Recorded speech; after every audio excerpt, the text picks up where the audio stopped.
What up, party people? This is Eric, also known as Dr. Farts, and this is episode 6 of the Nick and the Hick.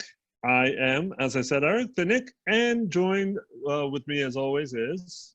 Hello, everybody. I am Michael Brevard Decker, aka Captain BD, but most importantly tonight, I am the Hick. And on tonight's episode, we will be talking about a few things. We're going to talk about Bioshock, most importantly, which was the game that was voted best game in 2007 that we should play. And also wanted to talk about the Facebook group. We've been doing a 80s tournament, and I thought it would be interesting to talk about the upcoming rounds, and also, we're into round 2, so some of the matchups that are happening this week. But the first thing I wanted to talk about was get some of those things aside. Like, we now have a Patreon, so I wanted to push that first before we start talking about anything else. We have a Patreon. Gonna link it if you're watching this on YouTube. Link it below. Usually, when I post these pods on Facebook, I do the link tree, which is pretty awesome. I think I've never heard of it before, but it's a pretty neat little thing. And that will also have the link for the Patreon. So, yeah, we have a few tiers, and any little helps trying to grow this community, talk about things that we like and we love, and grow a community without the hate and without the, I guess, prejudice and hate speech, right? Is there anything else to add to that? Yeah, you were talking about good ideas. So, Who Dat Deadhead, Daniel Barris, he's, one of our members in our group.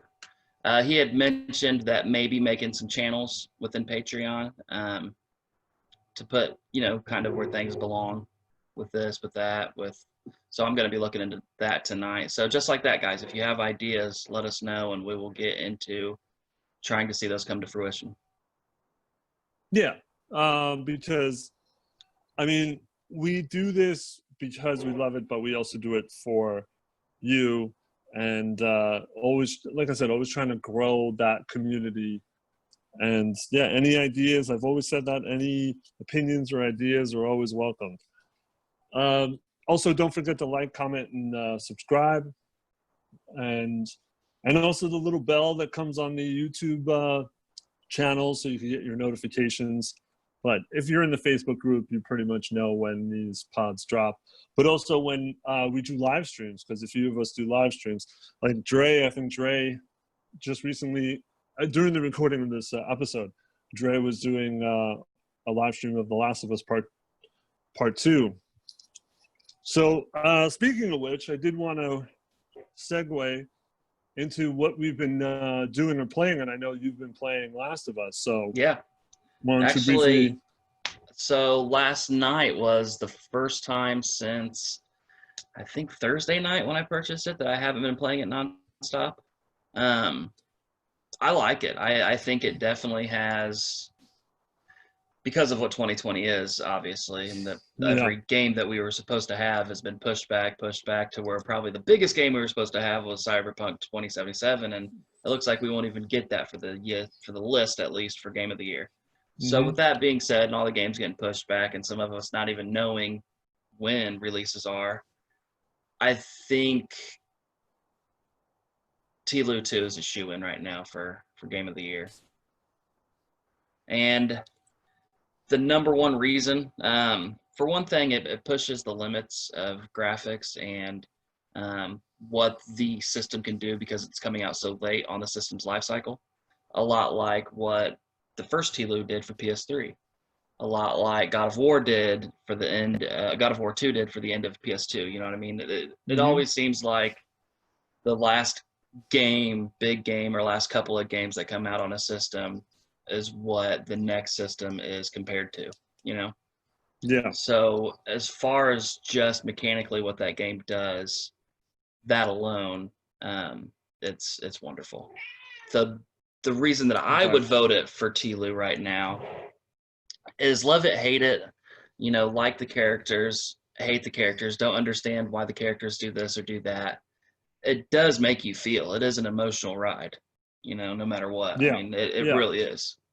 yeah, And all of our emotions vary in different ways for, how we're reacting to each situation, but the writing is explicit enough to where it does make you are in that world. You are feeling being within that world.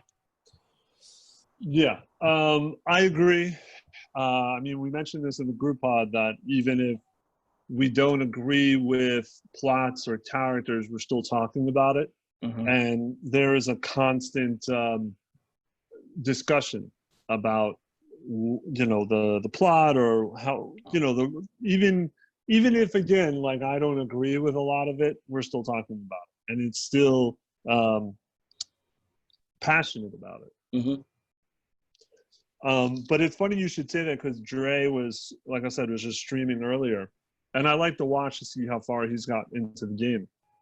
And he's in this part where it's beautiful and chaotic at the same time, and it really it creates a lot of emotion. I'm just like, I need to get the fuck out of here because it's just intense. It really does put you in the moment, definitely. So I don't think this will be a spoiler because this happened to me so early on in the game. But do you remember being in the parking garage? This was like the first time that the game was actually difficult, and there's just clickers and not even clickers, just like dead zombie guys. I don't even know if they're clickers yet, but they are just all coming at you full go. Yeah, with Dina. Yeah, with Dina.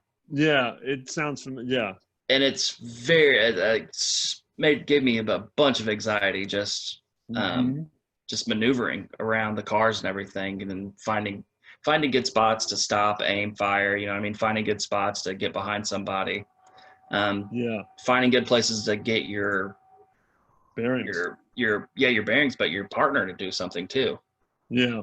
But the whole time I'm doing it, as chaotic as it is, that's crazy that you said that. As chaotic as it is, I was thinking, like, looking at the water on the bottom and watching the splashes when they're running, and looking at the cars and the detail of like rust and texture and the windows and broken glass and shit like that on the cars. I was thinking, like, man, like this, like, as much as I hate playing this right now, like, it looks really good. Yeah. I mean, even like, I hate Abby, and I have not been shy about that. But even her, her part of the game is beautiful and breathtaking and detailed as fuck. Like, I guess you can almost take advantage of that, because you're playing this game and you don't really appreciate how much detail, crazy amount of detail they've put in these scenes.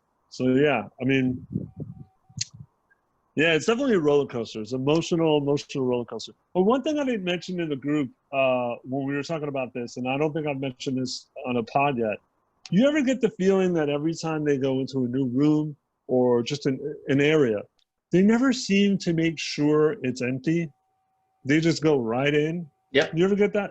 And it's like, you've been surviving this for so long. You think you would be like extra careful just to make sure there's nothing in that room. So you're literally popping your head into.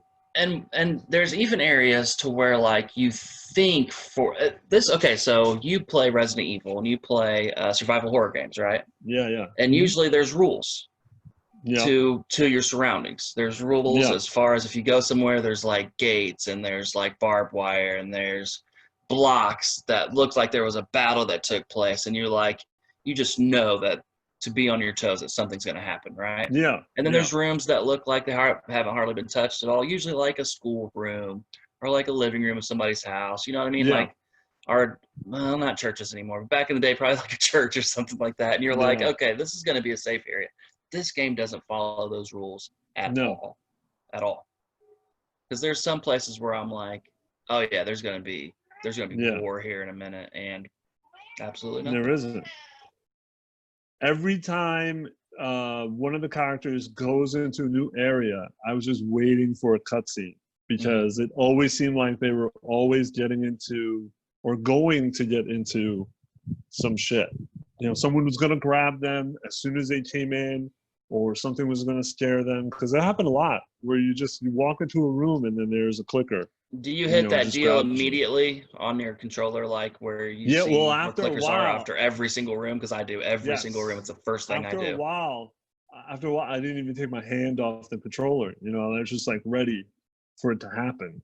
But yeah, sometimes it catches you off guard. But I mean, the game's like close to 30 hours. Eventually, it gets in your head that don't take your hands off the controller, Yeah. because even during the cutscenes, something can happen. Yeah, it's And not that's playing by the rules. no, and that's another thing about the game I don't think gets enough credit. There are no load screens. They're like No. almost no. I mean, it loads when you're, when you first play.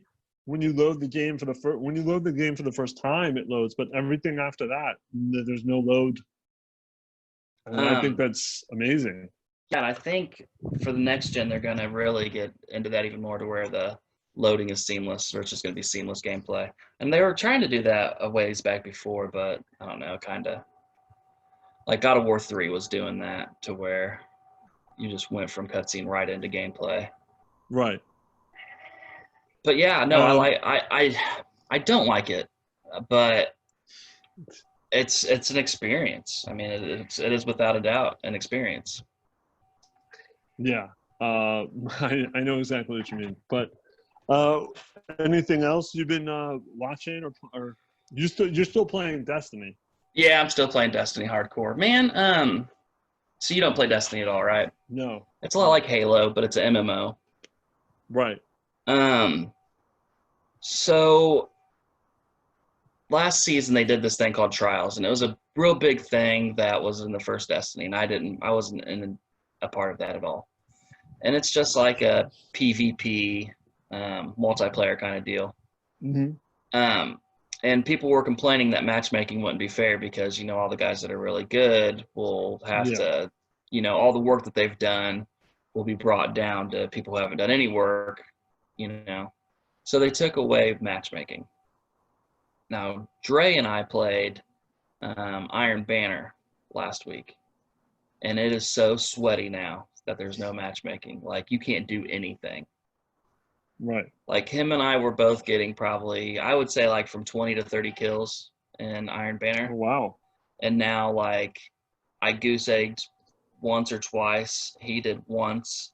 And I think our highs were both, like, maybe, like, 7, Wow. So, yeah, it's just sweaty now. Wow. So what they did is they made a small group of people happy, and now everybody is unhappy across the board.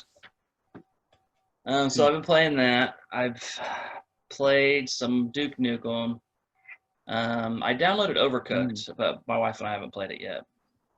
Okay. And have you played that? No. No, not with the wife. What is that again? Overcooked. It's like you're cooking in a restaurant on the Switch. I think they got it on PlayStation too. Okay. Let me see. What have I been watching? I watched The Patriot last night. Yeah. Yeah. For 4th of July. Yep, I won a good bet with my wife about that.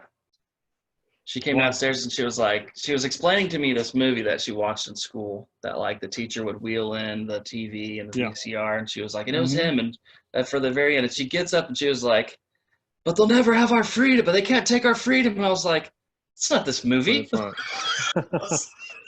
And she sits back there, she's like, I don't think I've ever seen this. Wait, they showed Braveheart in school? Yeah, well, I was telling her, I was saying, babe, they didn't show you this movie in school. Like, it's way too violent. And then she said Braveheart. I was like, maybe they would show Patriot. Yeah, so maybe. When I was talking to her, I was like, yeah, it's a couple Australians, Yeah. Playing The Birth of America. Yeah. And she was like, what do you mean? Like, she's like, Heath Ledger's Australian, but not Mel. And I was like, oh, he is. Yeah. Yeah, he's born in New York, but he's, I was like, he's Australian as you can get. He's Australian. Yeah.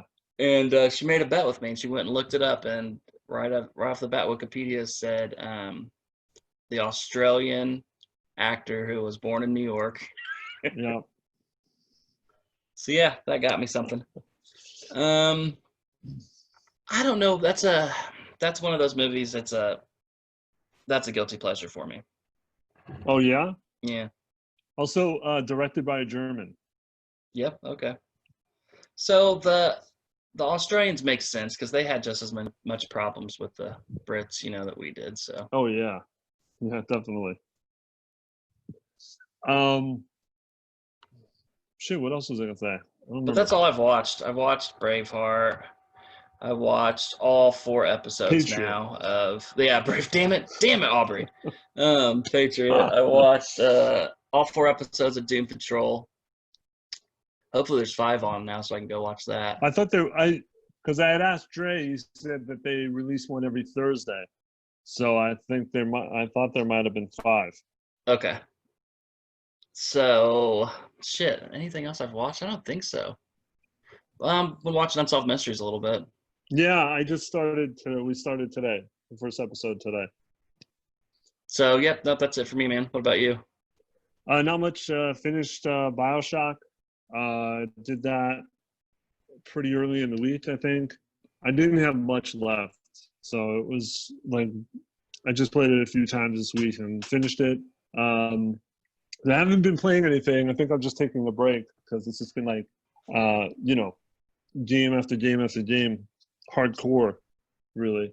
I might have to go back on Animal Crossing though, because of the Yeah, the update. swimming, it's sweet, man. Yeah, We did yeah, it Friday when it came out, the 3rd. yeah. And then I didn't do it on Saturday at all, and my wife just turned it all back on, and there was all new critters out there to catch today.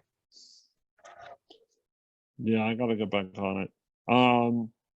Watched Unsolved Mysteries today, and for 4th of July, I just watched a bunch of videos of people trying to barbecue and almost burning their house down. So Yeah, I that's haven't watched entertaining. those. Haven't watched those in a bunch of years. And then it evolved into cooking fails, like kitchen cooking fails, which mostly dealt with children.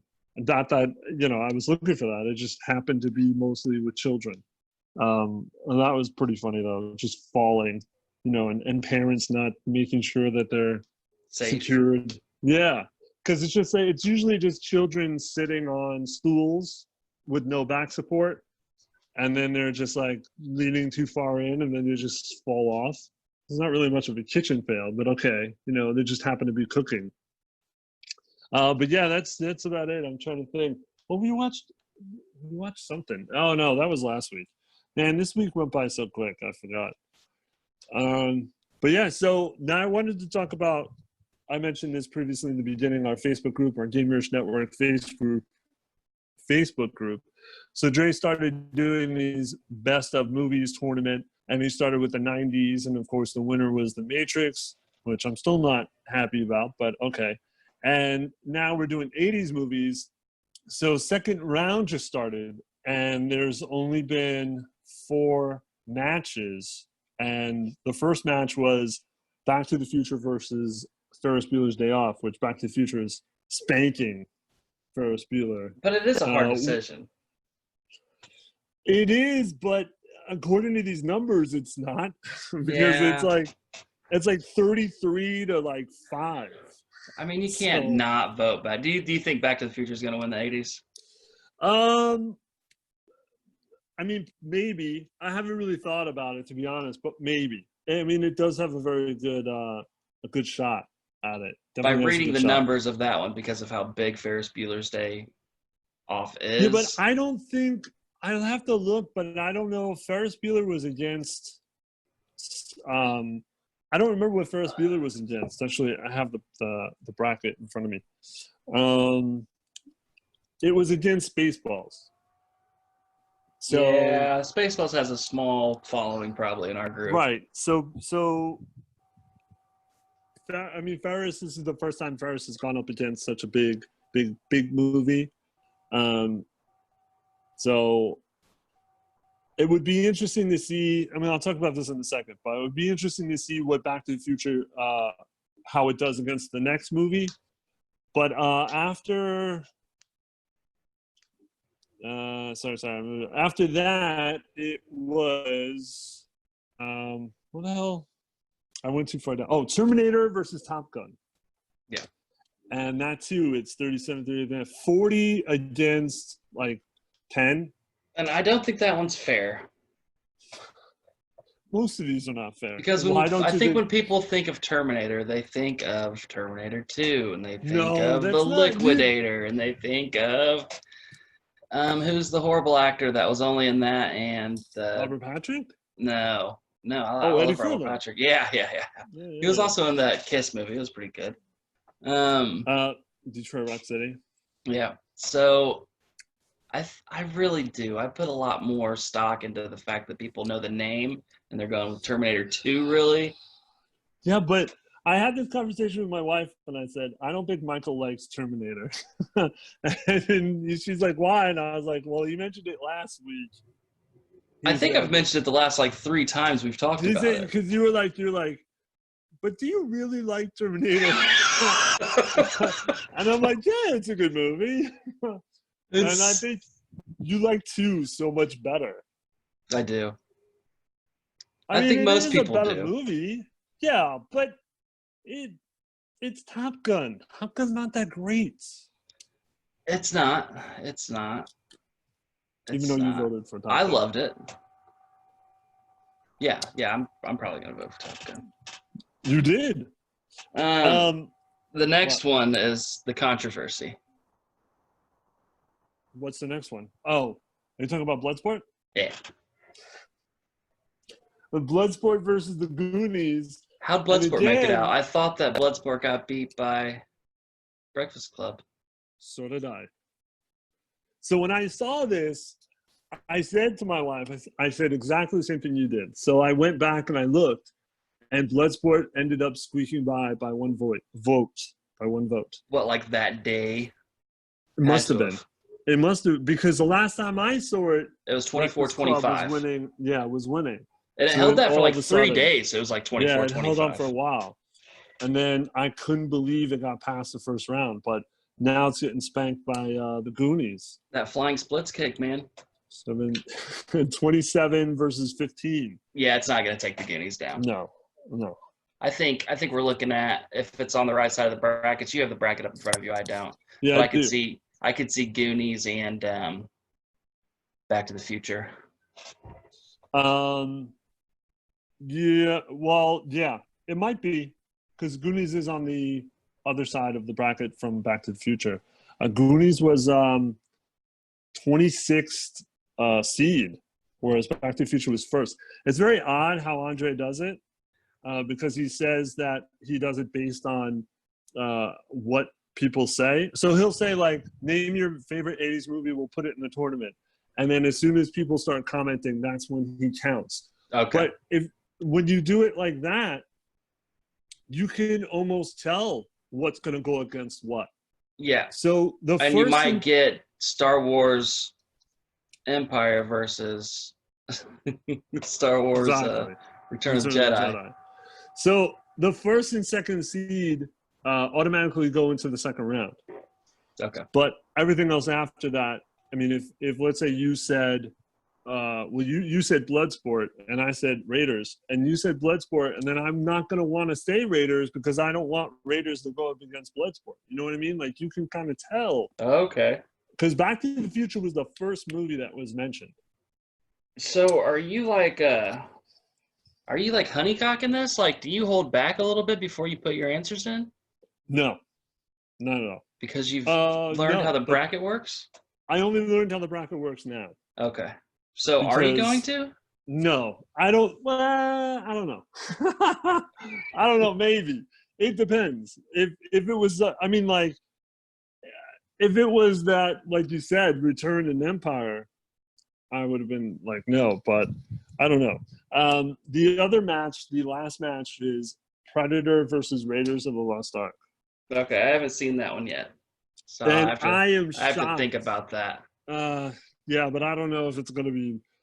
So far, Predators got 25, and Raiders got 7.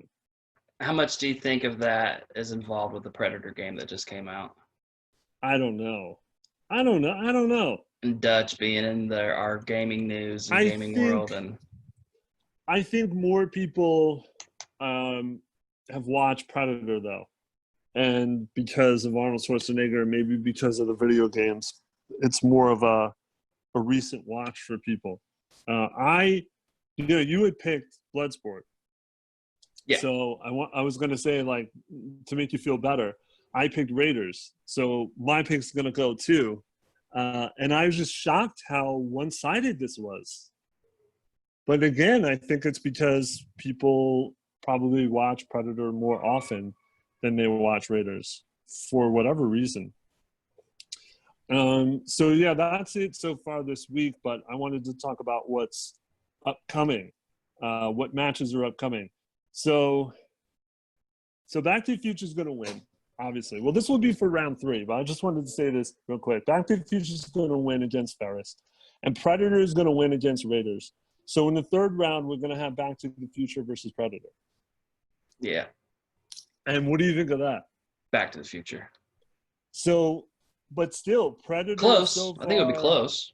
Yeah, Predator so far has done so well that it's possible it might win. Who was Back to the Future up against in the first round? Because I remember that was a close one, right? Well, Back to the Future was the first seed. So it skipped. It skipped. But Predator went up against The Outsiders. Okay. And that was like very, one-sided. So this week we're going to get Scarface versus E.T. What do you think of that? It's got to be Scarface. Really? I think so. I don't know. Yeah, for me at least. Yeah, I don't know. Full Metal Jacket won against The Shining, which shocked me. But I don't know. I can see that in our group though, because Full Metal Jacket can be hilarious if you watch it with that hilarious. Sort of, if you watch it with that sort of in that mood, in that mindset, it's Ernie. What's his name? Arlie or Ernie. Yeah, hilarious. Yeah. Somebody made a comment in that round that the first part of Full Metal Jacket is the best. It is. The rest of it's just okay. Hilarious again. You asked what makes it hilarious. Also, like the prostitute talking to the GIs. Shit's very funny. Yeah, it's over the top.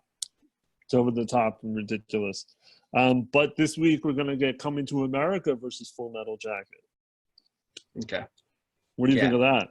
I would have to say Coming to America has to take it. It probably will. I can't see it not. 2 more. One, this is a big one. Ghostbusters versus Empire Strikes Back. Oh, wow. That's going to be... I don't think I can predict. Ghostbusters 1 or 2? 1. I would take Empire. 2 would be more difficult for me. Yeah, but I don't know if I can answer this question. It's like choosing your favorite kid. Yeah, this is Eric's choice right here. This is, and then it's not. Hopefully, the one I picked just doesn't die on its own, like in Sophie's Choice. But it's just that. How sad would that be, though? You pick one of them, it's like heartbreaking, and then that one just dies in the 3rd round. That's why this thing is fucking emotional. And then the last one is going to be Die Hard against Neverending Story. I mean, that's just, it's obvious what's going to win. Because Die Hard's not even just an 80s movie. It's one of your best action movies. It's one of the best Christmas movies. It's one of the best movies Bruce Willis has ever done. You know what I mean? It's just... Oh, yeah. It has Alan Rickman in it, and he passed away not too terribly long ago. And no, not that still long ago. Think about that. But also, Neverending Story beat Friday the 13th. So it's like 2 genre movies that, it's not really going to hold up that strong with Die Hard. Which one do you like better? Neverending Story, Neverending Story 2? Oh, the first one. I don't even know if I've seen all of the second one with Jonathan Brandis. Yeah. I don't know if I've seen that one. Second one's good too. Oh, yeah? Mm-hmm. I don't know if the first one really holds up. I mean, the whole thing with the horse dying is still like It's brings horrible. back horrible Hey, memories. so you brought up your question that you posted with your picture that had five movies in it, right? Yeah, yeah, And yeah, that yeah. tower was The never-ending the story. Yeah, what was her name? The childlike princess, Star Child, childlike yeah. princess, right? Yeah, I think you're right. I think it was Star Child eventually. But is that because I was watching Lord of the Rings not too long ago, okay? And it was that part in the Fellowship where Saruman's bringing down the mountains. And I was thinking, like, does the mountains come alive and actually start moving and shit like that? And I was like, no, I'm thinking of another movie. I think that's Never Ending Story. And then I'm like, damn, I don't know what movie that is where the mountains come alive and start fighting each other. Is that Never Ending Mountains Story? come up. I don't know. No, I don't think they come alive. No. Oh, there is a character made out of rock, so Yeah, but I maybe mean, the mountains that's themselves actually start like fighting each other. no. I don't think so. Unless it was in one of the sequels. Don't you hate it when you're watching a movie and you're like, that isn't this movie, that's another movie. And then you're like, what movie is that, damn it? And then your husband tells you it's the Patriot. Yeah. Yeah, so I mean, it's still going to be interesting. Oh, one thing I wanted to ask you was, once this '80s tournament is done, what would you like us to do a tournament for? You know, after that, like, is there anything that comes to mind? I think we'd have to do either like 90s animated movies and TV shows, and then maybe 80s animated and TV shows, or maybe we could do movies of the 2000s, like pre 10. Yeah, yeah. I think that's going to be more difficult because, in my personal opinion, I don't think It we drops off. have as many, yeah, classical or classic 2000s movies like we do in the '80s and the '90s. I mean, but it would make more logical sense to do that, just to do it. I didn't tell this to Dre, but I had the idea of doing just greatest TV show of all time, Yeah. because you can't do decades. You just do of all time, and everyone just sitcom or drama, or if you wanted to do separate that, you could. But I'm sure a lot of people will give a lot of good answers, and that's really going to be a crazy tournament because you'll have a lot of classic, TV shows, and The Sopranos. Are you going to split that up with genre or just, Does that? I don't or know if you. I mean, you could. I think it depends on how many answers you might get. I think you could do it as like sitcoms and then dramas, because sitcoms alone you could probably think of. I mean, I think it depends on our audience, who's in the Facebook group. Because honestly, can you think of on your own 10 best sitcoms? It's kind of difficult. yeah, I can. Animated as well, like Simpsons would be included in that and stuff. But Then yeah, definitely I if you include animated. yeah. So I mean, I think you might have to separate it, but actually, I think I did. I don't know if I did mention it to Andre because you were the one that did The Sopranos. So Well, yeah, I mean, I'd probably still stick with that being number one. I don't live in New anyway, York. I don't see people like that. yeah, that's right. We did say that. I did say that to you. It's called You're my like, block. you said I can open my hallway and fucking see The Yeah, Sopranos. it's my block, bro. Yeah, but I think. Oh, Mitch. Mitch was the one that said that he wanted to do. Was suggested horror movie. I guess Dude, icons. that would be good. You know Yeah, what we should do? The best, man, I don't know why we didn't say this already, because this would go great with horror too, but just the best shit movies. yeah, The best, guilty pleasure movies. yeah. That's a good one. Someone's gonna give like a legitimate movie. Yeah, like Rocky Like, Horror or something.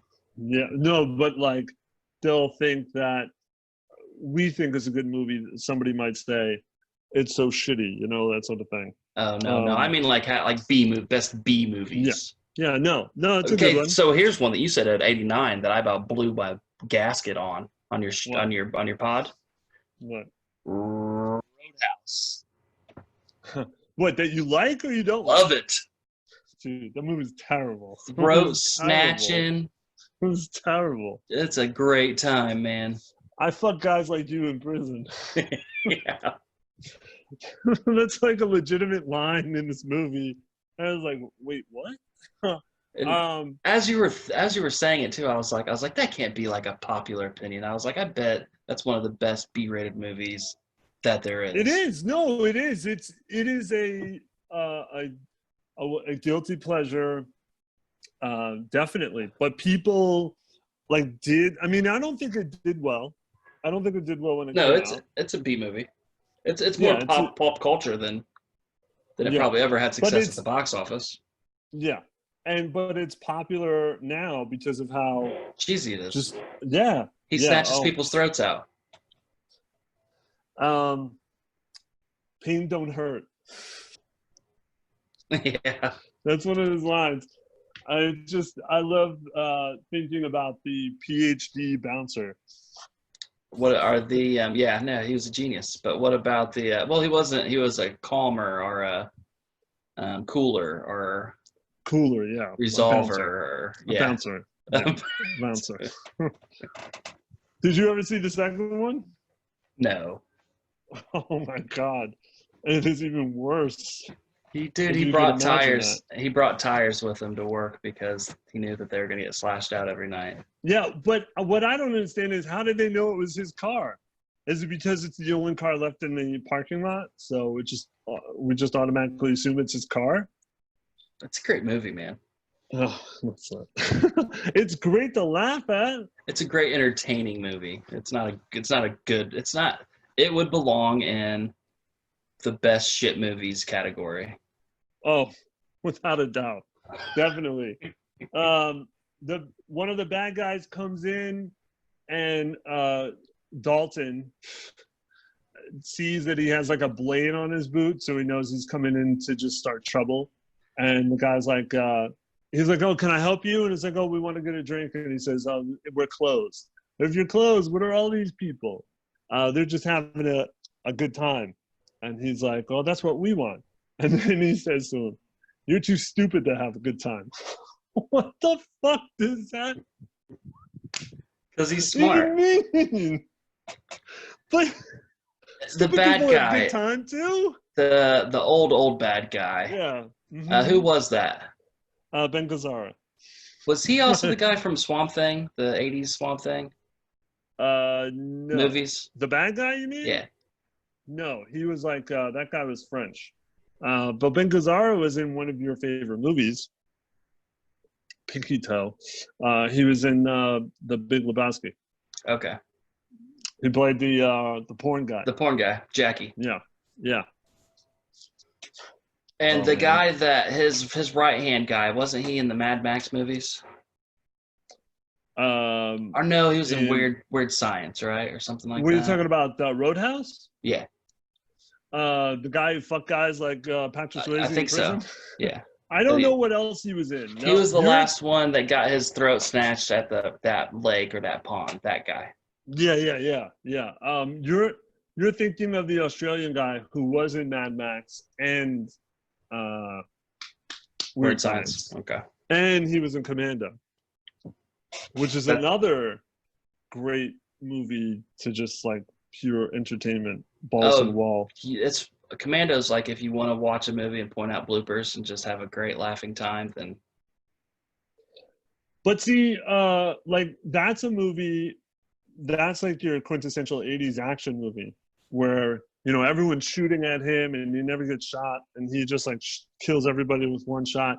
Stallone did the same thing in his movies, but Schwarzenegger did it. I guess the way he did it was a lot more fun. Yeah. As I said. All right, so that leads us to our main attraction, which is Bioshock, 2007. Best game of 2007 voted by you on the Gamerish Facebook group.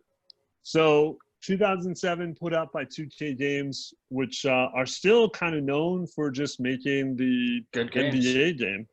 I was going to ask you, is there any other game that they've put out that sticks in your mind other than these two, basketball and Bioshock? Mafia. Oh, that's right. Yeah. I love Mafia 3. Yeah, I like Mafia 3. Mafia 2 is my favorite Mafia. Yeah, I like that's Mafia everyone's 3. favorite. The gameplay is repetitive, but the driving and the music is Yeah, just the music is phenomenal. great. Music is great. I think they did a very good job of Capturing the capturing time. the 60s Yeah. in the South, which is not a good place to be, Especially if you're of color. especially if you're of color. So Bioshock, speaking of the 60s, Bioshock is supposed to be set in 1960 in the underwater city of Rapture, which I felt that a lot of the architecture within Rapture and the way that people spoke made me feel more like it was the 40s or even the 50s. It is, What right? do you? So the main war happens in what, 58? Yeah, something like that. But it takes place in 60. So Well, yeah, if your guy Jack, he's in the 60s, but everything that's happened there that happened in the 50s. so you're well, it was planned and constructed in the 40s. Yeah. So you're saying that they're kind of like stunted The whole timeline, Civil War, that's in the 50s, right? late 50s. So pretty close to Right. the timeline to where Jack's coming in. Right. But I'm saying it still feels like 50s to me, yeah. yeah. Like So Fallout. yeah. Yeah. So, like I said, Jack, you play as Jack, who's a passenger on a plane that goes down in the Atlantic Ocean. And then he makes his way to a lighthouse that eventually brings him down to Rapture.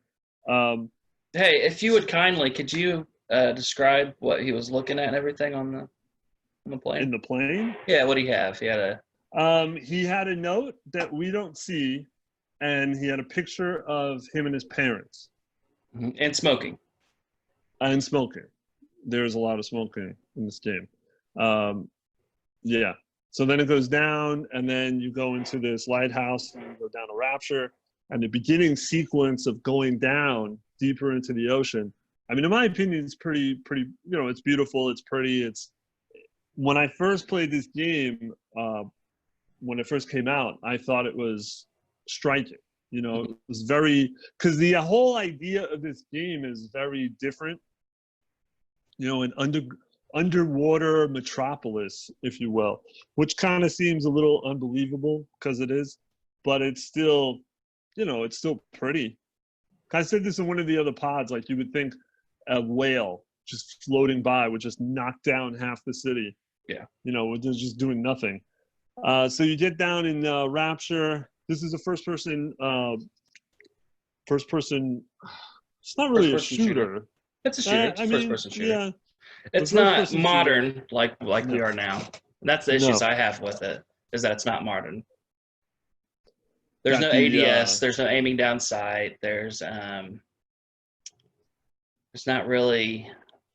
There is ducking and going prone, but it's just not like super. I don't know. It's not smooth, and you really only use it a handful of times. Right.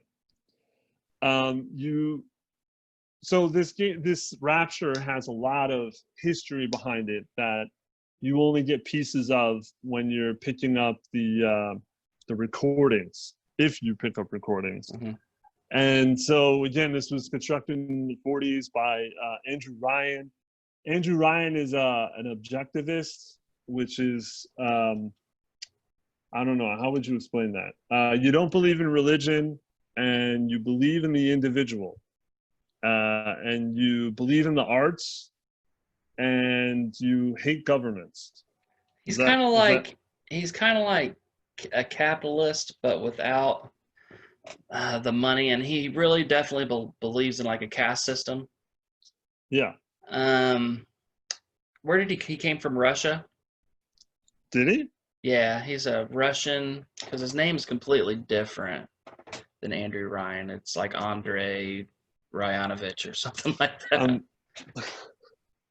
I'm looking it up. But so he builds this underwater utopia, or supposed to be utopia, and it's supposed to be like free of government, free of religion, more focused on science and art. And then of course it just goes wrong.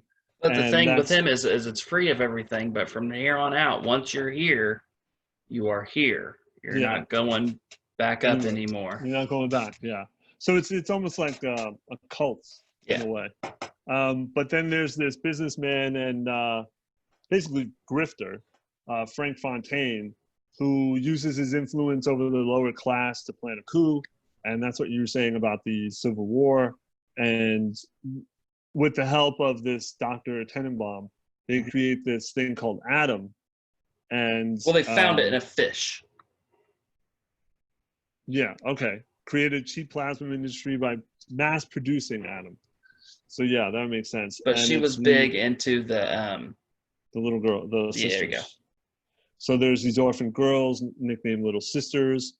Fontaine uses the plasma enhanced. So he kind of manipulates people into becoming drug addicts for this Atom, which also gives people powers. Yeah, it changes their DNA.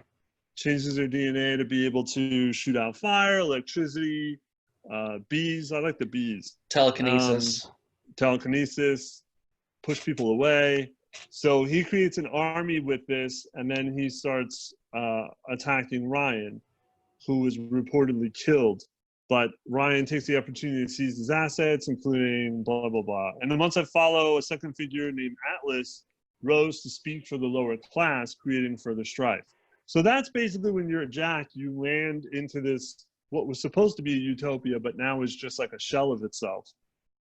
And there's like basically drug addicts roaming around, and you have the big sisters, or also known as the, what are they called? Little sisters. No, the ones that and the big daddies. Big daddies.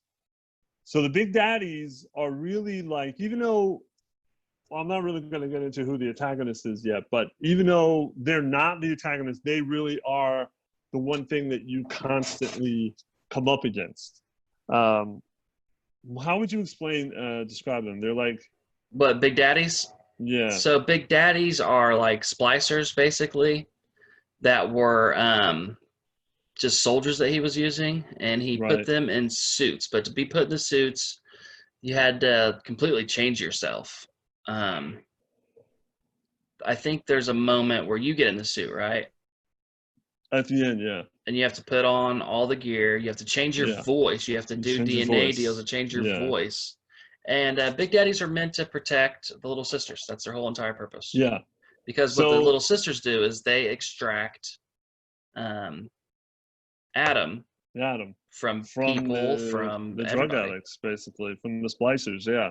So you were right that Andrew Ryan is from Russia, and I briefly said about the objectivism that he was inspired by Ayn Rand, and he was middle-class Russian. So I think we get more of that in the second one, right? Mm-hmm. That's what this says anyway. But so that's what I would say a Big Daddy is. They're old 40s. If you saw the movie, what's the one with De Niro and Cuba Gooding Jr.? Yes, Men of Honor. Men of Honor. So that diving suit, that's what these guys are in. Yes, that's what they're in. So that was probably 50s, right? Yeah. 50s, 60s, 50s. So that's what these guys are in, and then they've got this huge drill on one hand. Some of them have more like a rocket launcher with them. Okay. Well, the first couple at least the only ones that I saw, they had the great drills. Drill. Yeah, they're a lot of fun to fight, but also difficult to fight. So in your going through the city of Rapture, you meet through the radio the character I just said that I can't find, Atlas. And Atlas is like this Irish guy, and he's trying to get out of Rapture with his wife and kid, his family. and then you help him for most of the I almost said movie, most of the game, good part of the game.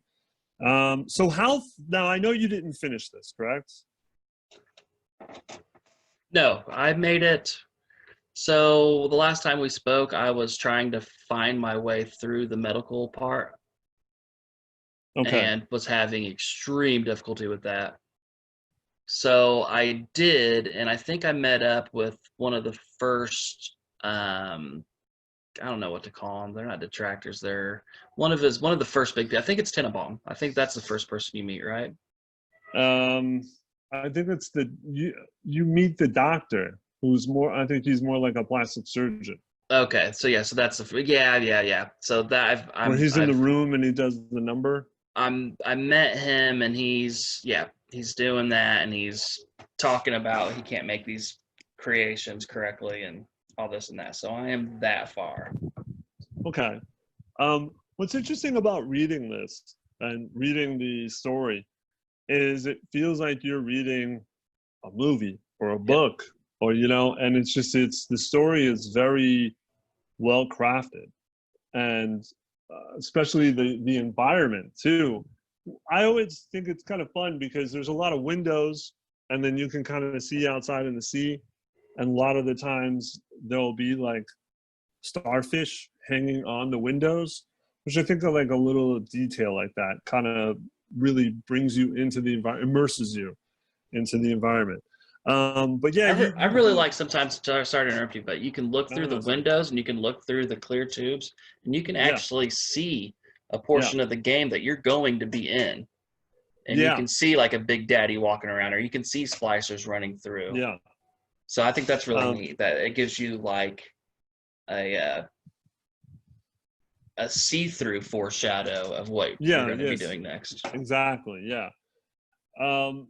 Speaking of Little Sisters and Big Daddies, I forgot to mention was Little Sisters are important because they have Adam, and so when you fight a Big Daddy, your biggest moral choice, your really only moral choice in the game, is to whether or not you harvest the little girls and get more Adam, or you save them. So I know playing through this, and yeah, that happens before you meet the plastic surgeon, right? Yeah. Okay, so I think so you did meet Tenenbaum first. You didn't really. She's just up there in a balcony, yelling down at you. She's saying, "Don't." She says, like, the first time you do it, don't kill her. And then Atlas is telling you to do it, so you didn't kill her. I didn't kill her, and I read on all the other information is what I've read and watched a couple videos on. But you've played this game and beat this game before. Yeah. So you coming into this playthrough already knew that this decision means everything for the ending. Yeah. What did you pick the first time and what did you pick this time? Okay, so this is the third time I've played this game. The first time I stupidly just like went back and forth. So I saved some and didn't save others. The second time I decided I was just going to go. But it decides off your first encounter, right? Yeah. The second time I decided to just go with it. So I saved every little girl, sister, the second time I played. This time I killed them all. Oh. Yeah. So you unleashed hell on the world. Yeah. So you do get a lot of Adam, to the point where at the end you're just like, what the fuck do I do with all this? Because you've just gotten everything you want to get. But yeah, it's the second time I remember going well. But I don't know, maybe that I'll get to it when we get to the boss, but I definitely in the boss battle, I had a completely different game than I've ever had playing this. So a lot of this again is following Atlas and him helping you, and then at one point his family dies. They're on something that explodes, and he's very upset about it. And the whole point is trying to get to Ryan. Mm-hmm. And you finally get to him. You start to learn more about yourself before you get to Ryan. And because Ryan starts picking you apart. He wants to know where you're from and why are you here and what are you doing. Yeah, because in his mind, you're either one of two things. You're a commie, or Or you're CIA, a from spook. right the CIA, right? And so he's very confused as to you're not one of those things. At least But your And actions in this game speak louder than words, and he decides he more throughout the game he learns what you are before you do. yeah, before you do. But you start to see some things. Like there's that one doctor, and you pick up his recordings, and he's talking about basically manipulating the Like subject, yeah, or like babies, and that we can do it young. right, and hypnotizing, or making soldiers out of them just with words or You phrases. like sleeper cells. Exactly, right. So the more you get closer you get to Ryan, the more you start to learn about that stuff. And then by the time you get to Ryan, spoiler alert, you find out that you're one of those sleeper cells, and that you're in fact Ryan's biological son. But you were genetically altered to age quickly. Mm-hmm. So the whole beginning with being in the plane was all some basically fake, in the sense that the picture that you have, they're not your parents, and that was just like an implanted memory. But the So box you that you could be read, or the letter that you read, is pretty important. yes. So you get to Ryan, and you fight Ryan a little bit, and he's not that difficult, but he keeps quoting one of his principles, which is a man chooses, a slave obeys, which is a great quote. I mean, that is a great quote, and very, yeah.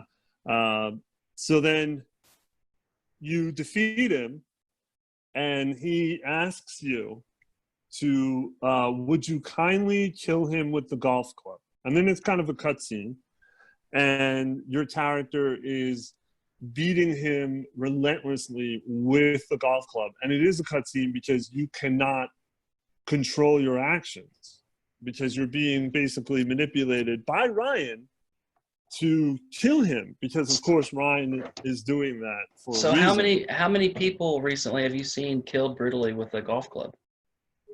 Oh yeah, none at all. That's funny. I didn't even think of it. You're right with that. So Jack is compelled to do this. He dies. Ryan dies, and then Jack becomes aware that the phrase "Would you kindly" has preceded many of Atlas's commands, and it is a hypnotic trigger, forcing him to follow whatever Atlas says, following that phrase. So, I mean, the whole point of Ryan is doing that is so you would know that you're being used. But what a fucked up way in revealing that to you. Yeah, he was By, betting that you would get it and not smash him you with think a golf so? club. You think so? And that one, he went too far into that one. He went. I kind of interpret that as he knew his days were numbered, and that he was just going to go out, but in doing so, letting his son know that you're being manipulated. I mean, it's very, very fucked up. And then either way you interpret it, it's kind of fucked up. So now we're revealed, spoiler alert again, that Atlas is not who he says he is, and he is actually the true villain of the game. And it is, what's his name that I said? Fontaine. Fontaine. And so It's Frank Fontaine is, yeah. Fontaine is like this grifter, gangster. And so now it's time to stop Fontaine. But at first, he keeps saying the phrase, and he's still trying to manipulate you. And Dr. What's her name helps you. Tenenbaum starts to help you. And there's a moment in the game where you can't control your, what's it called? The powers? The atom. The atom. You can't control the atom. So it randomly chooses an atom for you. You didn't get to this, right? Yeah, no. That's the end of the game. Yeah, this was the end of the game. That was a lot of fun, because it becomes extremely challenging, but also at the same time, if they give you a good one, you know, it works in your benefit. There's one power where you can control the Big Daddy, but like when you've got a bunch of splicers coming at you, that doesn't help you at all. Yeah. So sometimes it's really annoying where it's just like, motherfucker, like you just got to shoot them until they can give you a good atom to work with. Give me the incinerator. Give me the... Yeah, the incinerator. But like you said, eventually you have to dress up as a Big Daddy because you need a little sister to help you open up a bunch of doors. And unless I'm not cutting anything out, eventually you get to Fontaine. So Fontaine, what he does is he injects all the atom into his body, and he becomes this monster. And so he eventually becomes those powers. And so sometimes, you know, you'll be fighting someone that's just all fire, or you'll be fighting someone that's just all electricity. This was the easiest run I had with Fontaine, which I was kind of surprised at. And I kept trying to think to myself, like, how am I doing this so easily? And I wonder if it's because I got so much atom. Yeah. And then it helped me become a little bit more powerful by the time. And also I had a lot of ammo. So, that was one thing I wanted to ask you. Hacking is a big thing in this game. So you go to like a machine, or you go to like It took me a while to figure it out. Okay. Spider-Man does this.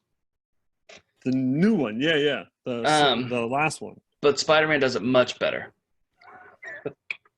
It's also a 2018 game as opposed to a 2007 game, but yeah, kind of even the same idea altogether.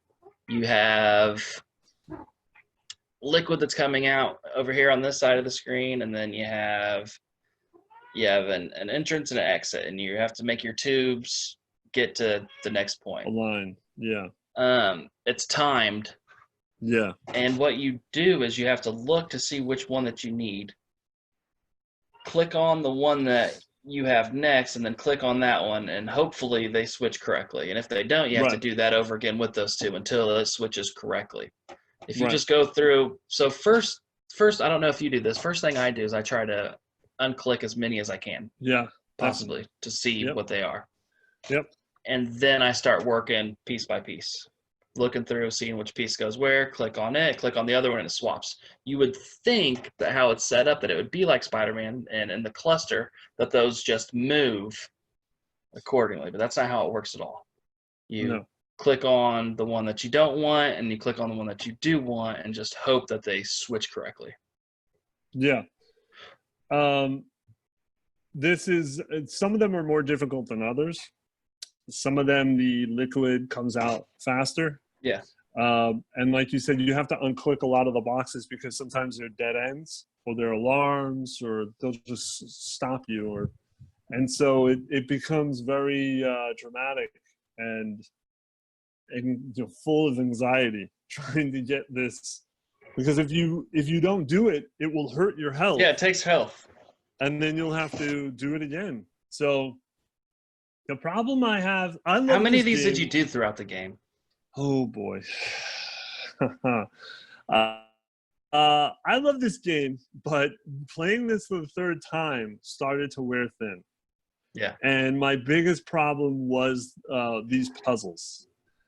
Because I did every single one that I came across. How many are Every there? single one. Oh, dude, it's every vending machine. It's every ammunition machine. I must have done 100.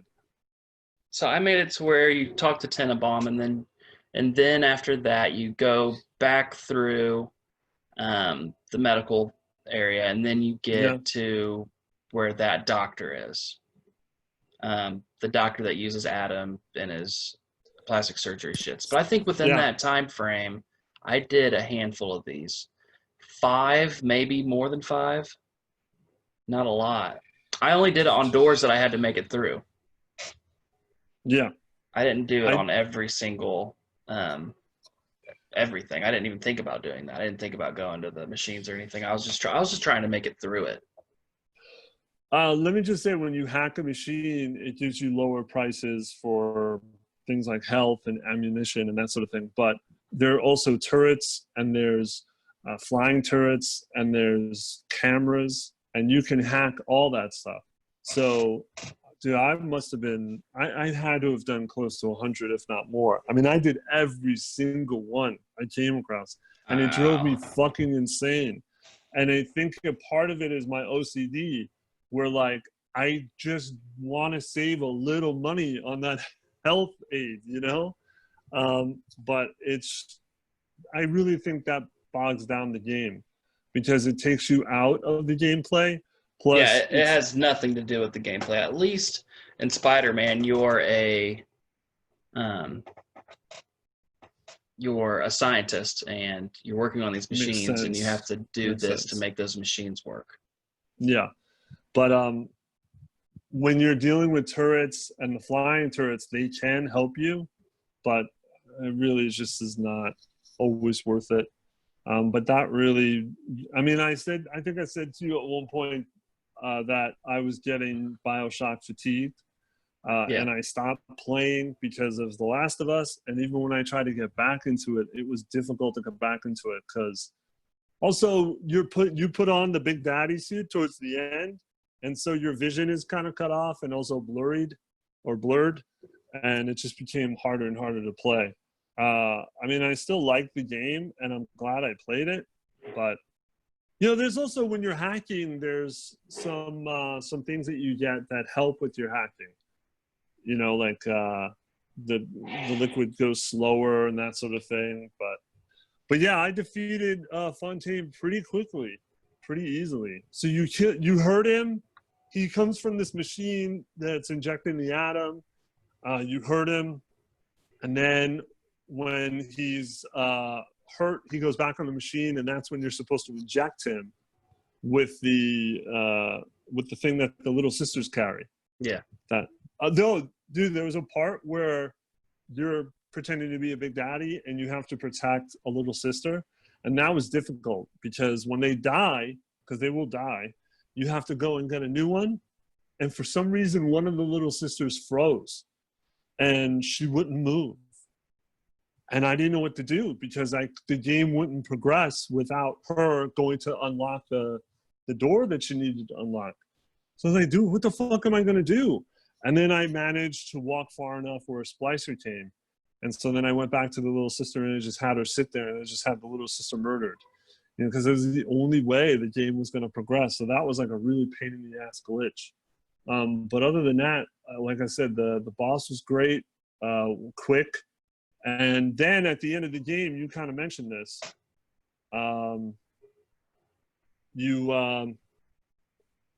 What's it called? Depending on what you do with all of those sisters, you get 1 or 2 endings. And you read about this, right? You said? Yep. Well, and I saw the videos too. So. Videos. So if you rescue all of the little sisters, Jack takes them back to the surface and adopts 5 of them as his daughters. Tenenbaum happily narrates how they go on to live full lives under his care, eventually surrounding him on his deathbed. They say this ending is considered canon.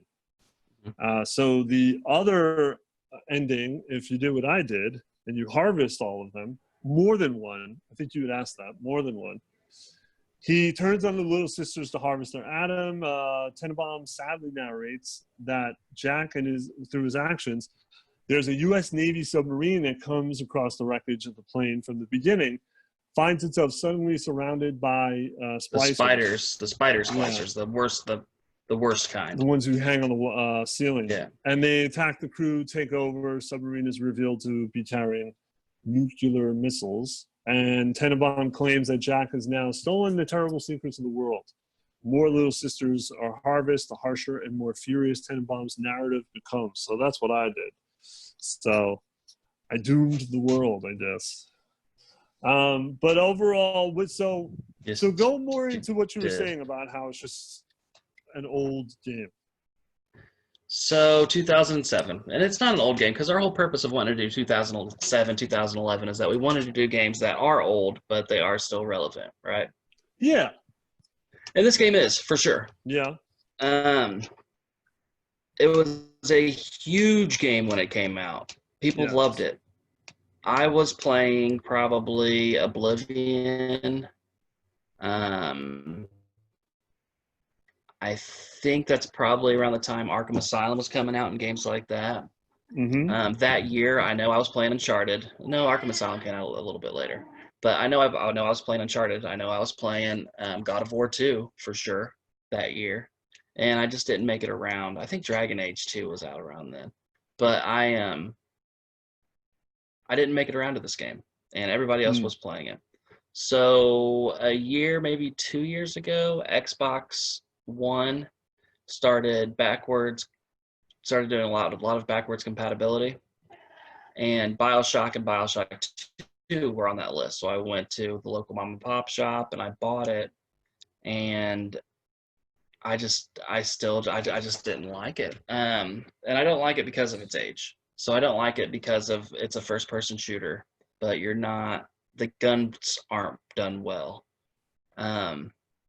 It looked like in the videos that the better guns that you got did do a little bit better, but definitely the revolver, the Tommy gun, they just don't work well. You are able to upgrade the guns. Yeah. And make them a little bit more stable. So yeah, that was it. Go on. I didn't like the guns. I don't like not being able to use sights and just using the crosshair like the old school games, you know. The map, the UI map, the map that's just your heads up map, not good. The arrow doesn't help you at all. And when you do open up the map, when you do open up your UI, it's really not explaining a whole lot either. Like, it's not showing you pictures of like stairwells and shit like that. It's just showing, you know what I mean? There's this floor and that floor, and there's something that's not attached to it. So figure that out. It's either up or down or a tunnel or something. You got to figure that out on your own. And the problem with that is when you have this floating arrow on top, I shit you not, it will lead you to a wall. It will lead you to nothing. And when you actually just look around and go to the spot that you look up at your arrow and it's not pointing at that. You know what I mean? So I think the arrow is pointing at your overall objective, and everything that you're doing before that is just fucking irrelevant. Your arrow will move. Like, it will go in one direction, and like you said, if you hit a wall, all of a sudden it will move. And that map is awful because it's fragmented, and when there's one spot over here, one spot over here, it's just an arrow. It's like, this leads to all the way over there. It means nothing to me. But you don't know if it's a staircase going up, a staircase going down. Right. You don't know if it's a door. You don't know if it's a tunnel. You don't know what any of that shit is. No. You get tools to figure shit out a little bit more. You get the incinerator. You know that you can come through and burn down the ice and shit like that. You know what I mean? Like, you get some things that will open up, you know, different paths of travel, but it's not that easy to go through. It's easy to get lost quick. Yes. And in the very beginning, when you first get that electrified hand and you get your gun and you have your wrench, it's like the splicers are incredibly stupid and you're just OP as fuck right off the bat in this game. Yeah. Like, you can just run around and gather up all the splicers and wait for them to get in a pool or some water, throw one shock at them, boom, they're all gone. You know what I mean? And you're like, oh, I'm going to beat the shit out of this game. Yeah. No, once you get that incinerator, once you get the telekinesis, I never did get the bees, but once you get those things, the game picks up in difficulty quite a bit. Yes.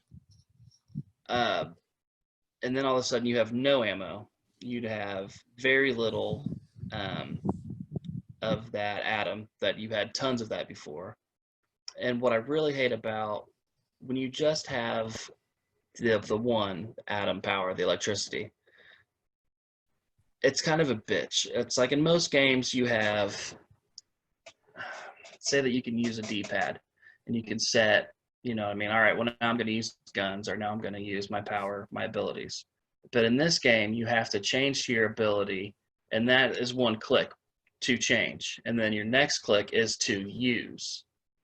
To where in games today now, that button just is that. You know what I mean? Like Right. once you use that button, you're into it and you're using it. On this one, it's like you have to set it. And once you have multiple ones, not only do you have to set it, but you have to go through the wheel and decide which one that you want. You know what I mean? So when you have splicers who aren't slow, running at you, like the combat's just kind of the combat's more difficult for the mechanics that they already have implemented in the game. I don't like that. So I think this is the second. Also, by the way, the last time I played this, I was playing the Xbox 360 games, and not only wasn't I enjoying it, but the graphics weren't very well at all. They weren't good at all. Mm-hmm. So this time on the PS4, the one thing on that remastered version is the graphics did, in my opinion, look pretty good. Yeah. The water looked fantastic. Yeah. The plants, I thought the plants looked really good in this game. So I was more intrigued and I was more into playing it this time around. But still, it's that thing of just playing an older game and being used to all of the things that they're doing, but the modern version of that. So I think like you're a Resident Evil guy. Like if they were to not just do a remaster, but like a remake, like if they were to do what they did with Resident Evil 2 and did like the remake of that to where it's the same exact game, but it's using our current modern technologies, I think I'd definitely be into this game. Yeah. Yeah. I see what you mean about the switching between the gun and the plasmids or whatever they're called. It's kind of obnoxious. It's not smooth. No, not at all. Yeah, that was annoying. Also, when you don't have enough Eve, because Eve is what gives you the powers, and you're trying to use the powers, and he automatically shoots himself up with Eve, which is really obnoxious in a fight. Yeah. You know, because it's one thing if you have a gun and your gun runs out of bullets, but to like go into the motion and then just be like, oh, wait a minute, everybody, I got to shoot myself up. Reload. Yeah, so it's kind of annoying. But you got the collection. I was going to suggest we play, or at least you attempt to play, the second one, because in my memory, I thought the second one was a little bit smoother. I think too, I watched a video. I think I saw somebody with like a Mauser type of pistol or like a Luger, like the German looking one. And I could have sworn that I saw that gun coming up to the person and then aiming down sight. Yeah. But in the second one, you get 2 powers and you're able to combine them. Okay. So you're able to have on both hands. Yeah. Because in the second one, you're a big daddy. Yep. So, and then you get the drill too. I think you get the drill. But if you're up for it, we should definitely at least try to play it. I'm not a fan of the third one though. Infinite? No, I remember playing it and there was a big hype to it and I couldn't wait to play it and I just was extremely disappointed. And the ending is just really confusing. So as popular as the series is, because it is popular. I mean, we're involved in a gaming group, and we had 4 pretty iconic games that came out in 2007. Yeah, and this one got the highest votes. So yeah, definitely a popular franchise. Yes, I did want to say that this. What? I was going to say, since 2K is still around, and this is a popular franchise, there hasn't been anything out since Infinite. How likely would you,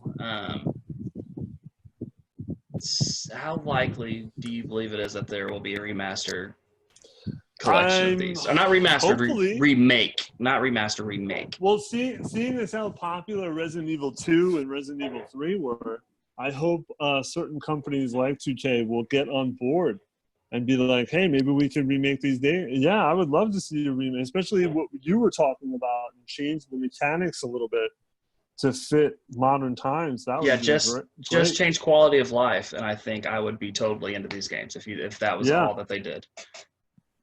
Yeah, definitely. I just did want to say that in 2007, this game won a few Game of the Years, Game Informer, PC Game of the Year, and IGN. So, and we talked about this when we did the 2007 game episode, and we said that this was really one of the first games that got big into like the steampunk, and that followed suit afterwards for quite a few Yeah, games.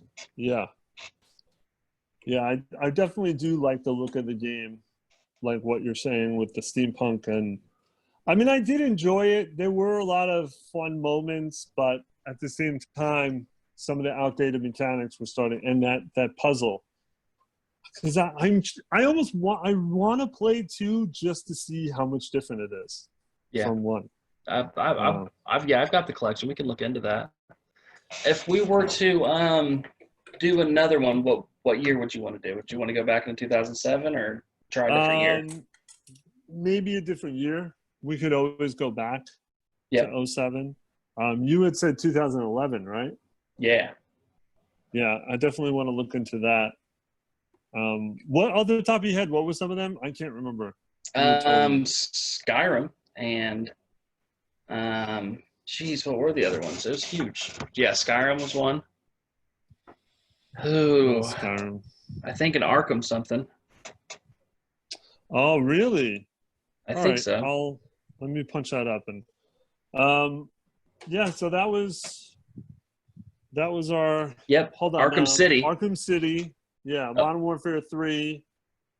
Uncharted 3, which isn't that great. Saints Row the Third, I like that game. LA Noire is a fun game. Yeah, LA Noire. Dark Souls. Yeah. So, Witcher 2. Dead Space 2.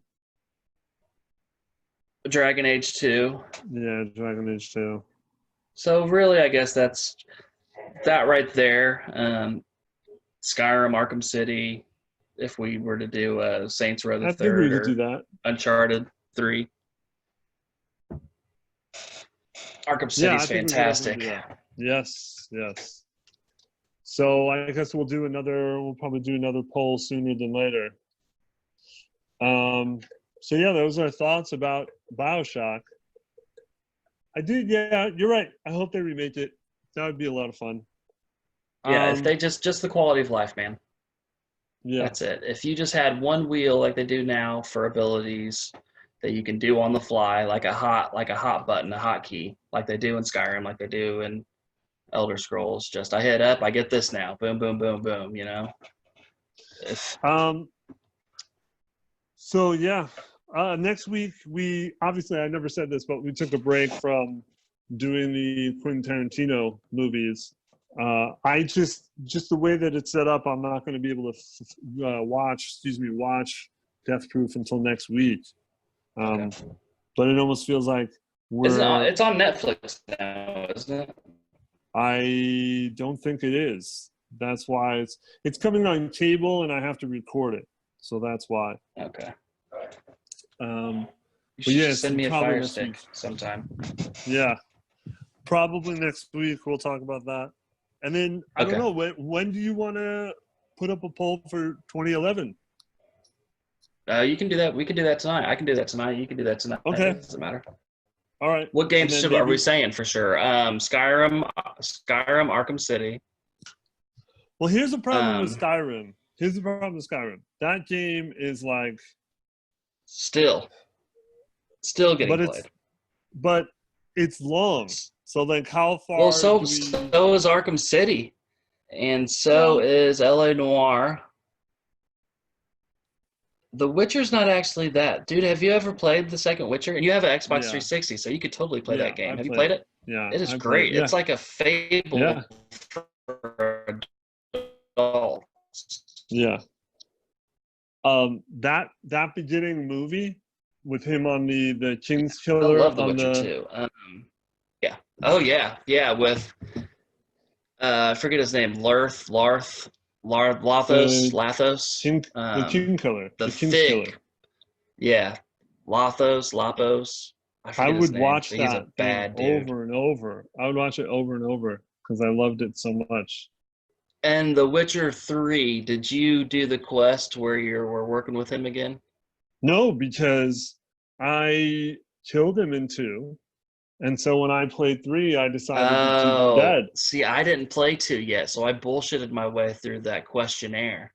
I didn't have the games of the same console, but I just answered the questions as if I did, because I played Witcher 2 on Xbox and then 3 on PlayStation. So, but yeah, he wasn't in my 3. So at the end of the game, I had him fighting with me, and he was boss. Yeah, I can imagine. I kind of regretted having him dead, because I've heard things about that. And you get him early too in that game, real early. He becomes a friend. Yeah. So Arkham City, we could do Skyrim. You want to do we can look at time. So Uncharted 3 won't be that long of a game, and neither will Witcher 2. Those will probably both be 15 to 20 hours. Both Arkham City is, if you just run through, you got to look that up too. Got to look up how long Arkham City is. Look up how long Skyrim is if you're just running through the storyline. Okay. Which I won't. I'll have to go get like that eagle sword and shit like that in the beginning. That Red Eagle's Bane or whatever it was. Yeah. Main story is 36 hours, 36 and a half hours. For Skyrim. For Skyrim. That's hard to believe that anybody puts that number with that game. 36 hours? Yeah. Dude, the main and extras is 116. Yeah, I was gonna say it's for me. I think the first time I rolled credits on, I've beat that game probably 4 times. I've never beaten the main story. I'd say the first time probably took me 70 to 80. I've never beaten the main story, and I've played that game a long time. I've never beat Arkham City. Oh, really? Mm-mm. Hold on, I'm looking for that. I've made it far, real far. 40 hours. Okay, that's a big, yeah, Arkham City's a big game too. Arkham City's like take everything cool from Arkham Asylum and then make it GTA. Make it bigger. Yeah. It's 40 hours with the main campaign is 25. Oh, so that one could be short, but that once again, you want to go do all the Riddler stuff. You want to do. Oh yeah, definitely. So what are we saying? Uncharted 3. That one's got to be 20 hours. That one's got to be 20 hours. I'm sure it is. Which one? So you want to do Uncharted 3? Yeah, just to go in the polls. It probably won't win. That's my least favorite Uncharted. It's a good game to play, but it's my least favorite Arkham Uncharted. City. I'm just writing these down. Which else? Skyrim? L.A. Noire. L.A. Noire. Dragon Age 2. You ever I've played not a Dragon Age? I played a little bit of the first one. It's a group game. I forget the name of that combat system, but it's a group combat system. It's not really turn-based or anything like that. It kind of is, not really. It's not. Right. I wouldn't call it turn-based. It's a different game, but it's a really good game. It's just that sometimes when I play a certain kind of game, like for instance, I played Skyrim, and right after I played Skyrim, I played Witcher 2. And I wasn't in the mindset to play another game similar to Skyrim. Yes. So it was difficult for me to get into Witcher 2. So shit like that. I played Dragon Age probably after I played one of the either Oblivion or Skyrim, and I maybe was just turned off for that reason. So that's definitely something I'd like to play. Wow. Here's a gem, and this one's only about 10 hours long, and it's 2011. It was probably about 12 years or so removed from its prequel, or this would be the press, so it's Ancestor or whatever. The game that came before this, it was a long time for this game to come out. Okay. And it is dog shit. But this is a guilty pleasure of mine. I've beat this one quite a few times because it is hilarious. Duke Nukem Forever. That's 2011? Yep. Wow. You never even heard of it. It's Xbox 360. No, that's the one that everyone hated, isn't it? Oh yeah. Oh, for sure. Yeah. There's everyone hated that game. There's like the first Oh, I'd say like the first 10 minutes of this game would not be 2020 allowed at all. What, like him pissing in the No, but like he was getting like a beach urinal? from a couple twins Yeah. Yeah, it that killed looked a little bit on the younger side. it killed the franchise. Oh yeah. Yeah, I remember it. Shit, man, there's a lot. Resistance 3. I see Infamous 2, Crisis Oh, I 2. didn't I see played a Infamous lot 2. I of saw these. Crisis 2. Yeah, I played a lot of these. Fuck. Driver, but I never played that Driver. Old Republic, I think that's the Old Republic 2 or the Old Republic Online. Yeah, that's the online one. I didn't play that one. Oh yeah, the Star Wars one.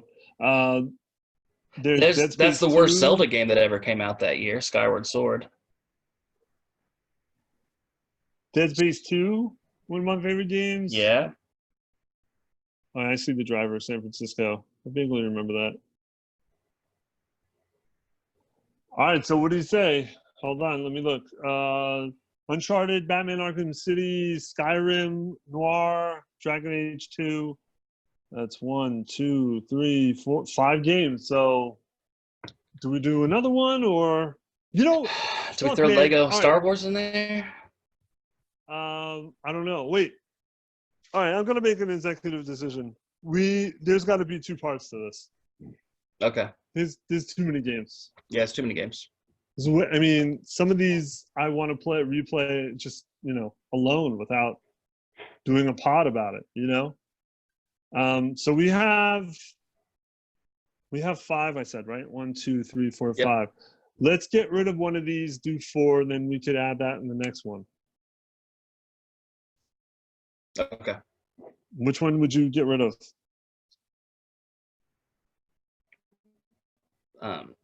Name them off to me. Uncharted 3. You've got Batman, Sky. What was the Batman, 5th one you threw? Arkham City, Skyrim, L.A. Noire, and Dragon Age 2. All right, so let's go in the lists of what would have been voted Game of the Year. I believe Arkham City did take Game of the Year, or Skyrim. Nope, Arkham City did. Arkham City took Game of the Year that year. The overall Game of the Year. So it definitely would have been between Skyrim, Arkham City, Uncharted. Uncharted was massive at that point, and maybe L.A. Noire. I think I remember L.A. Noire not getting that great of reviews. I love that game. No, it though. didn't. It didn't. Yeah. That was one of the first games I played that had like where facial expressions meant something in the game. That was a big deal. So, yeah. So I don't know. I'd say probably between L.A. Noire and Dragon Age. All right, let's take out Dragon Age because we already have the fantasy thing. And I think that game can be really long. Yeah, I think you're right. All right, so we have the Uncharted 3, Batman Arkham City, Skyrim, and L.A. Noire. So we'll probably put up a list. Do you want to put? Well, I mean, we could, like you said, do tonight, and then we'll see what happens, and then we'll talk about it in the next pod. All right, one more thing before we go, because we're running a little late. Yeah, do you want me to show something? Yeah, I was gonna say I spy with my little eye. Huh.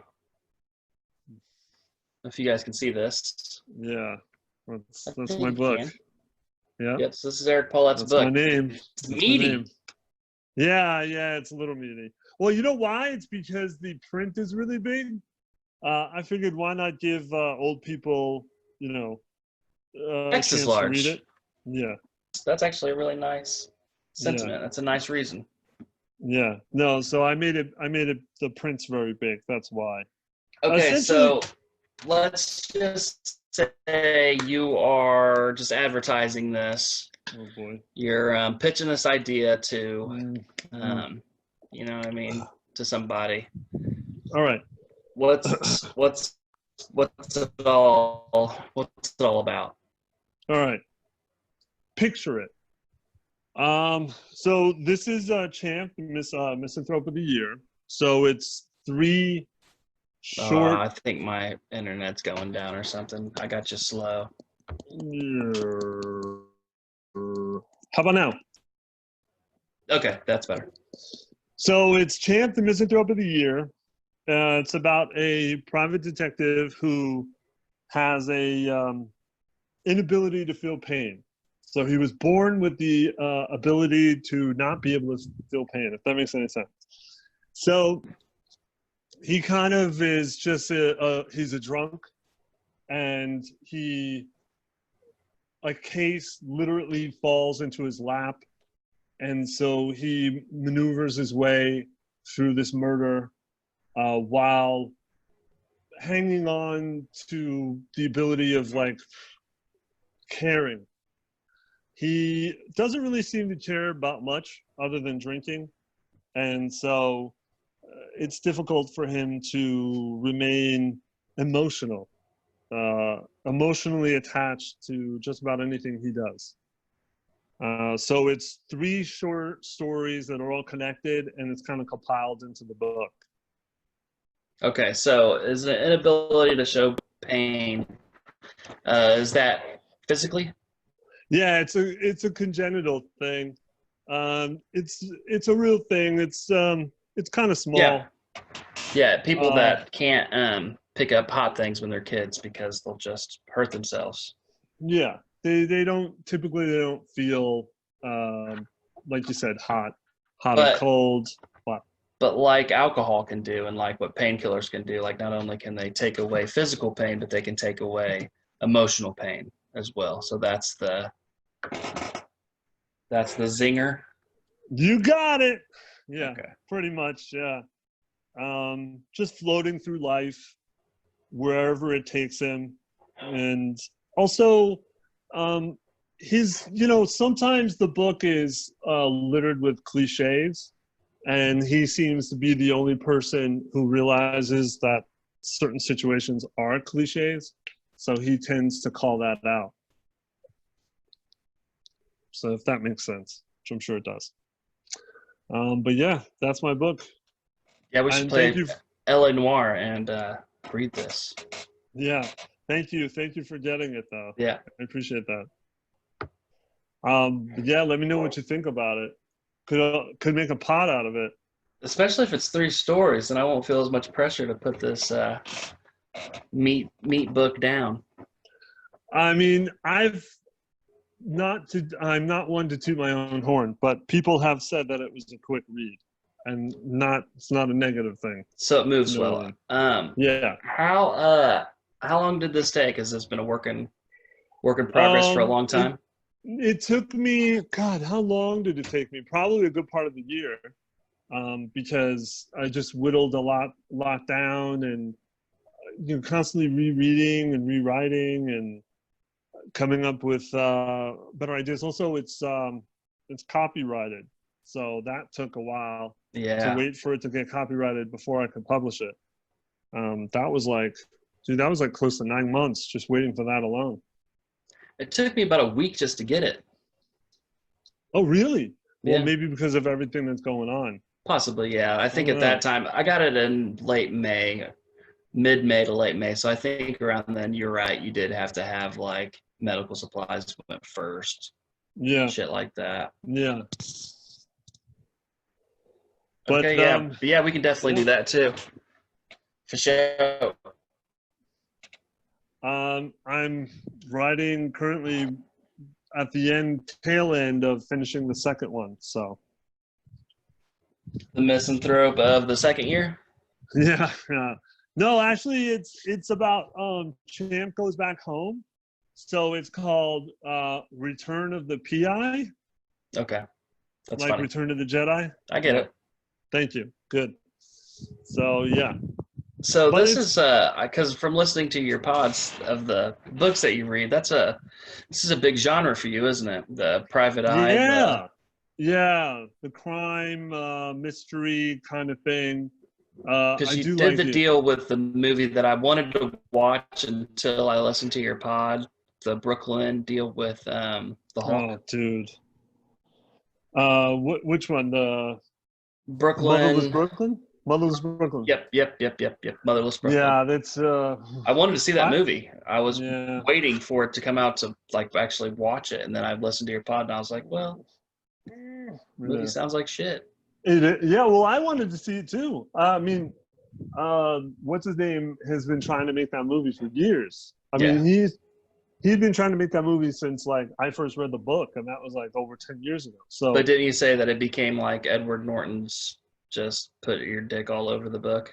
Yeah, and that's what he tends to do with a lot of the scripts that he works on, a lot of the movies that he works on, because watching the commercials, because the book takes place in modern time, 2000, 2001. Yep. And then the movie's like and 60s or 70s. Yeah, 60s, and I'm like, what is this? And then I read more about it as it was coming out, and realized that he changed so much of it.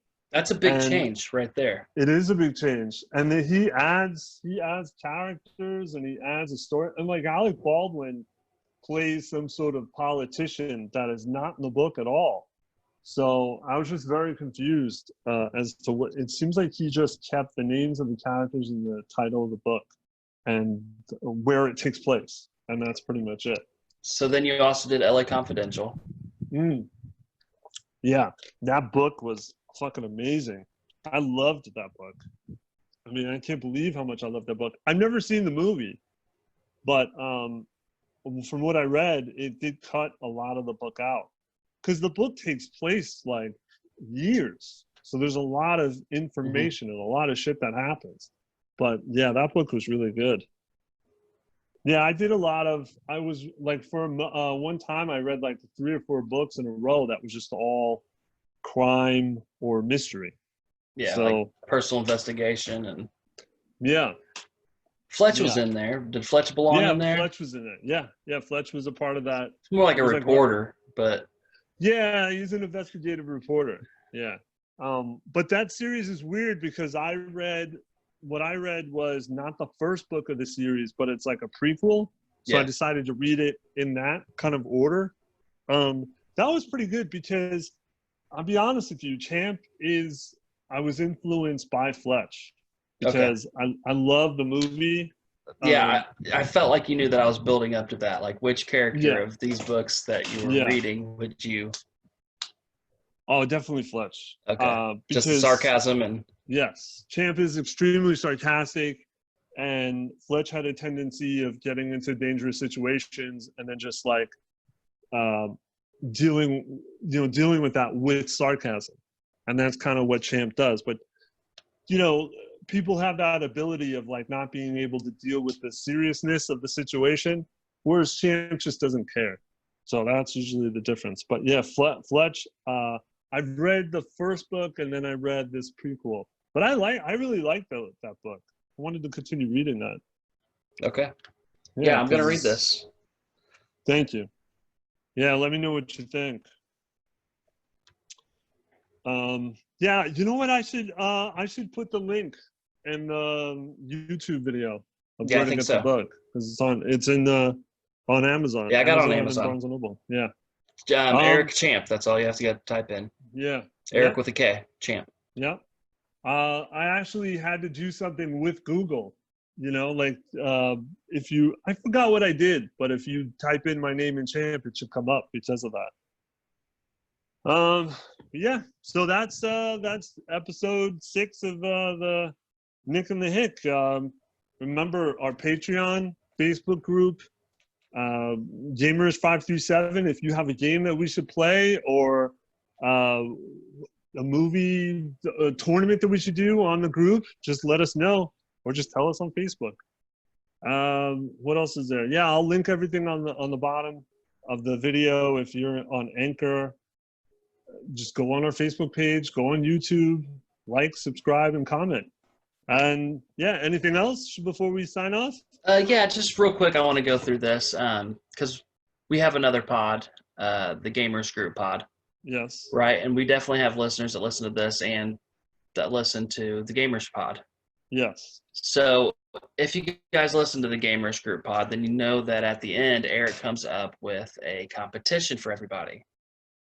And they are a lot of fun. Thanks. So he does put a lot of work into them, and I do know that because it's not something that I want to do and something that I wouldn't put the work into doing. So he does go above and beyond it. And on this last episode, I was trying to be funny, and until I listened to it myself, I was not funny. So I think I said you can do so much better at one point during the competition to you. And just listening to it, it just sounds like a jerk, really. So I want to just bring that up and put that to light that I was wrong for talking to you like that, for doing something that, you know what I mean, that we are grateful. I am grateful that you do. Thank you. I do appreciate that. I appreciate that a lot. Thank you. Okay. So yeah, guys, I usually close things out on that group and in this pod by saying don't be a dick and don't be a jerk out there in the world. Be nice to people. So the last couple of days I've been taking my own advice. All right. Well, thank you again. Thank you. But yeah, with that said, I am Eric. I have been the Knick. And as always, I am the Hick. Catch y'all later. On the flippity flop.